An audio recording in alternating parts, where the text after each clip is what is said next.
Kui varasemalt oli meil avaandmete selline kuldne raamat, roheline raamat, mis siis andis tulevikuks ette erinevad tegevused, ei liigu, nii, erinevad tegevused, mida tuleks teha, mis ajaraamis, ja tegevuskava oli ka siis kinnitatud Vabariigi Valitsuse juures, siis tegelikult ega neid tegevusi ei olnud ellu viidud.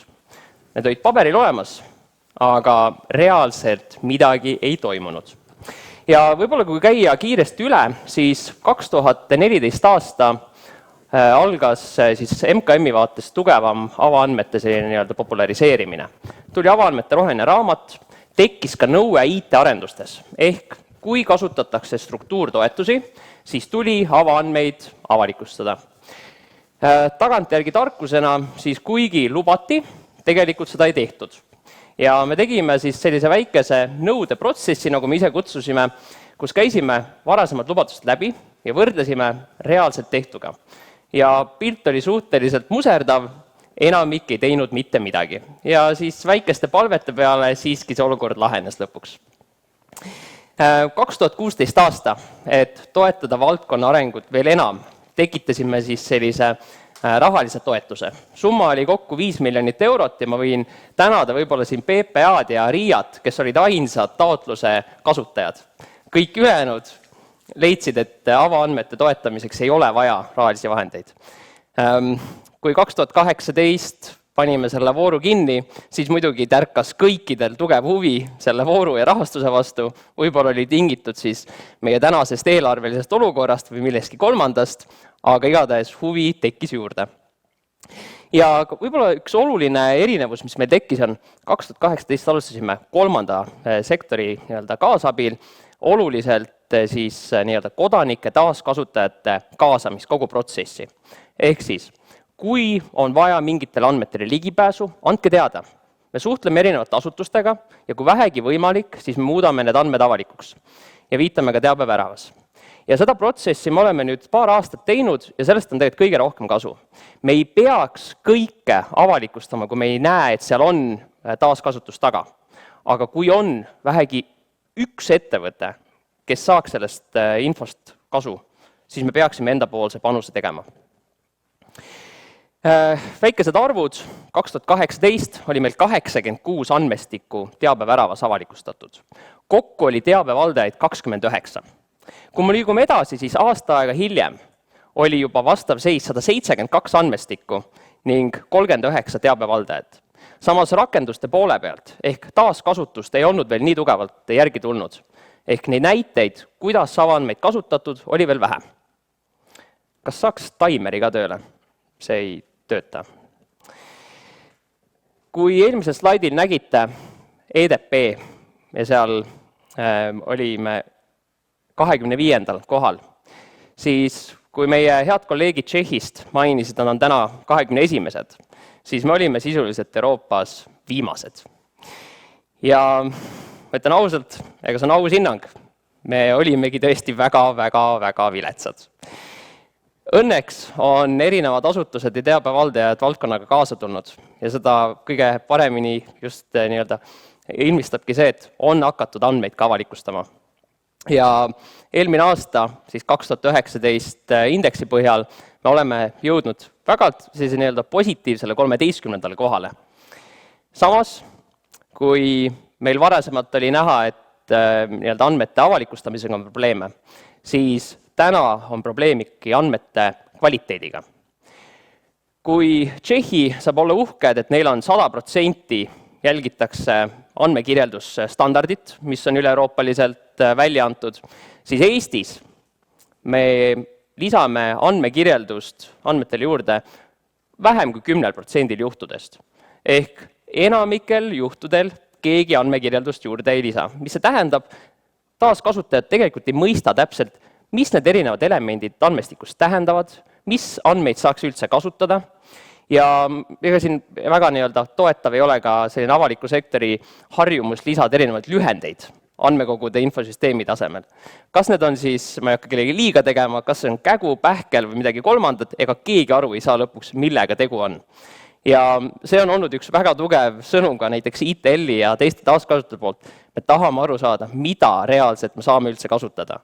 Ja siin me saame kõik ühiselt toetada, et kui me midagi lisame andmekirjelduse juurde.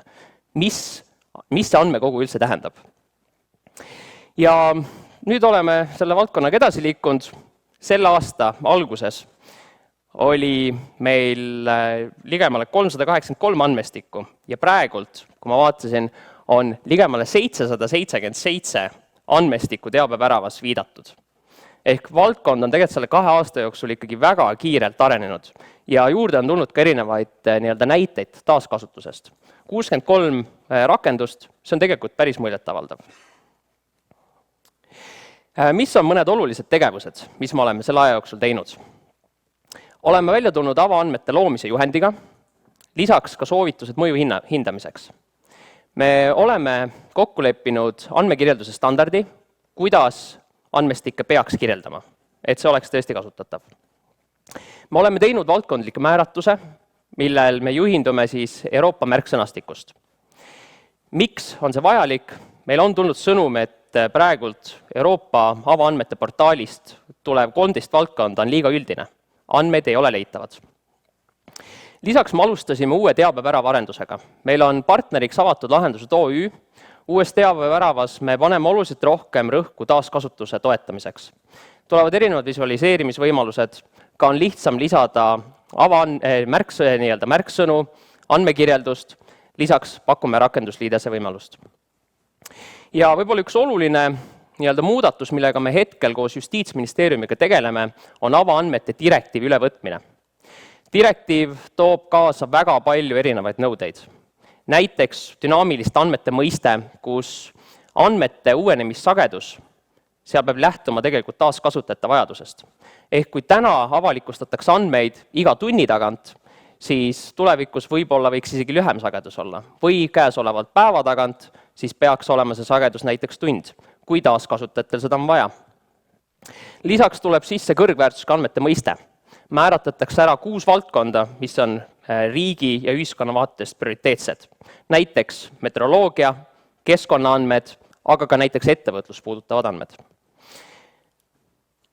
Praegult seis on järgmine. Meil on siis 778 andmestikku, 101 teabevaldajat, kes andmeid avalikustavad. Meil on keskmiselt 2255 külastajat poole aasta kohta, 6. 81 kasutuslugu ja me oleme Euroopa Liidus 13. Me alustasime siis teabevärava tegevuskava uuendamisega. Me oleme arvamust küsinud teilt väga paljudelt ja tulnud siis endapoolsete ettepanekutega, kuidas me valdkonda saaksime toetada. Võib-olla mõned olulisemad probleemid. Mainisin ka, andmed on täna puudulikus mahus jätkuvalt kättesaadavad, seda kõige enam kohalike omavalitsuste ja sihtasutuste vaatest. Samas uus direktiiv rakendub ka näiteks riigi omanduses olevatele ettevõtetele. Siis andmete avalikustamine jätkuvalt ühekordne tegevus, andmed pole piisavalt uuenenud, puudub andmekirjeldus, teave avaandmete kohta on killustatud. Jätkuvalt avalikustatakse ainult enda teabeväravas või enda kodulehel. Ehk siis, kui keegi tahab keskselt leida, mis andmeid saab kasutada, seda infot täna lihtsalt ei ole. Ja muidugi MKM-i kapsaaeda ka natukene, et teabevärav ei vasta täna mitte mingisugustele kasutajavajadustele ja seetõttu olemegi uuendamas. Ja nüüd kiirelt mõningad sellised olulisemad tegevused, vaatan, kas siit on piisavalt nüüd on paremini näha ka. Esiteks, jooksev avaandmete teabevärava uuendamine ja selle ajakohastamine. Kui te näete siin vajadusi, andke teada. Avaandmete teabevärav ei saa valmis ja see on jooksev tegevus. Teie tagasiside on väga oluline. Siis avaandmete direktiivi ülevõtmine. Mainisin, sellega töö käib, kindlasti peatselt kaasame ka kõiki teisi. Ja võib-olla kõrgväärtusega andmete puhul mainin, et koostöös siis Haridus- ja Teadusministeeriumiga oleme laiendamas tegelikult direktiivis toodud 6 valdkonda ja toomas sisse keeleressursid. Siin mainis ennem, et kui me tahame, et me saaksime tulevikus elada ühiskonnas, kus eesti keel on jätkuvalt au sees, siis me peame eesti keelde panustama. Siin on väga tugev roll ka näiteks krattide rakendamises või bürokraat, nagu Siim enne mainis. Ja muidugi määratame erinevad nõuded siis ristfunktsionaalsetesse nõuetesse. Lisaks oleme siis koostöös RIA ja Statistikaametiga arutamas, kuidas võiks olla rollide jaotus. Kes mis funktsioone võib täita, kes pakub abi teabevärava poole pealt, näiteks tehniline tugi, kes pakub andmete kirjeldamisel tuge. Kõike seda me nüüd hakkame lähiaastatel tegema. Lisaks andmekirjeldus. Meil on sellega väga suur probleem. Kui meil uus teabevärav saab detsembris valmis, siis ma panen teile kõigile hingele, et vaadake palun üle teie lisatud andmed. Vaadake, et saaks ajakohastatud ja seejärel me saame seda tõesti taas kasutajatele välja anda. Kõikidel nendel andmestikel, kus ei ole üle kontrollitud, me paneme vastava märke. Seda andmestikku ei ole vastav asutus kontrollinud. Ja siis on ka see natukene signaal kasutajatele, et siin nende asutuste andmestikega ei ole midagi tehtud. See on signaal ka meile, et ei võib-olla ei hooli siis avaandmete valdkonnast. Kuigi me teame tegelikult, et see on pigem aja taha kinni. Ja võib-olla üks suurem selline tulevikku vaatama linkandmete siis tegevuskava kokkupanek. Aga see on alles planeeritud ülejärgmise aasta lõppu. Ja kindlasti paneme endapoolset auruga sinna, et taaskasutus suureneks ja paneme täpsema tegevuskava kokku, jällegi kõigi teie kaasamisel. Aga kes tahavad, siis kogu tegevuskavaga saab tutvuda MKM-i kodulehel ja ka digiriik.ee. Digiriigi puhul on siis sellise ajutise veebilehega, kus info on kättesaadav. Ja mõningad sihid. Meil on eesmärk 2022 lõpuks avalikustada vähemalt siis 300 teabevaldaja andmeid. Meil on sihiks keskmiselt 6-7 000 külastajat. Rakenduste arv peab vähemalt 3-kordistuma, ehk rakendusi vähemalt 300, ning me peaksime olema siis Euroopas teedrajav. Oleme eeskujuks teistele. Meil on tegelikult väga hea baas täna olemas, et avaandmetega tegeleda. Ja seda möödas kõige ilmselge näide ongi see, et kui 2 aastat tagasi alustasime valdkonnaga, siis sisuliselt nullist oleme 10-kordistanud tänaste andmestike arvu. Vaatan, et juba saab aeg täis. Aitäh teile kõigile ja kui on küsimusi, siis ma saan nüüd oluliselt detailsemalt vastata. Aitäh teile!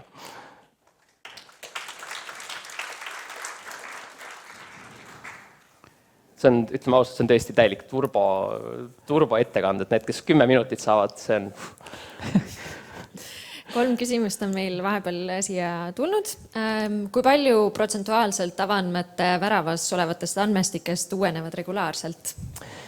Kui ma ütlesin, et siin andmekirjeldus on lisatud umbes vähem kui 10%, siis regulaarselt teabeväravas uueneb, pakun julgelt mingi 2-3%. Ehk täna, kui ma rääkisin, siin ajakohastamine oli slaidi peal, see on tõsine probleem. Ja ma loodan, et uue teabeväravaga see tõesti laheneb. Et meil selle kvaliteediga on suuri vajakajäämisi praegult. Siis on küsimus, millal muutuvad avaandmeteks äriregistri, sealhulgas tegelike kasusaajate andmed? Ja äriregister kuulub suuresti kõrgväärtusega andmete hulka, ehk see on siis kategooria ettevõtlusandmed. Ja ettevõtlusandmed, siis täna just tuli info Euroopa Komisjonilt, et hääletus lükkus edasi novembrikuus siis tuleva aasta algusesse. Ma olen seal siis Eesti esindaja komisjonis ja siis hääletame täpselt selle andmestike koosseisu üle. Aga nüüd konkreetselt vastus küsimusele, siis direktiivi võtame üle järgmise aasta juuliks, pärast seda on ülemineku periood 2 aastat. Ehk siis vastus hiljemalt 23, 17 juuli. Siis, kas on olemas plaan, kuidas rohkem kaasata erasektorit, et avaandmed ei jääks ainult avaliku sektori mängumaaks?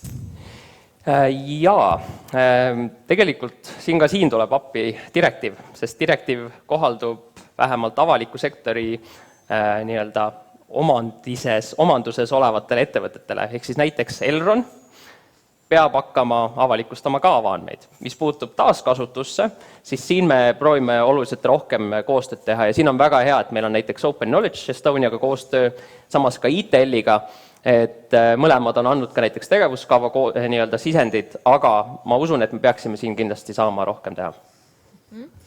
kas on plaanis kuidagi ka andmete kasutamist populariseerida, kasutajat toetada, võimekust luua, koolitada? Jah, me oleme seda siiamaani teinud ka. Mainisin, et siin rollide jaotus Statistikaameti, RIA ja tegelikult ka Andmekaitse Inspektsiooniga me peaksime hakkama siin ka rohkem tuge pakkuma. Me oleme hetkel esitanud taotluse vastavate töökohtade rahastamiseks, kui siis valitsus ja põhimõtteliselt jah, kui valitsus otsustab, et oluline teema, eraldavad raha, saame hakata rohkem tuge pakkuma. Aga muidu jooksvalt ikka, alati, et saab nii MKM-i poole pöörduda, kui ka praegult Open Knowledge Estonia poole, et me kindlasti oleme valmis tuge pakkuma ja oleme seda siiamaani teinud ka. Ja võib-olla lõpetuseks selline intrigeeriv küsimus, et kas eesmärk on koht tabelis või väärtus, mida me andmete põhjal loome? Absoluutselt kõige tähtsam on väärtus, mida me andmete poolt saame luua.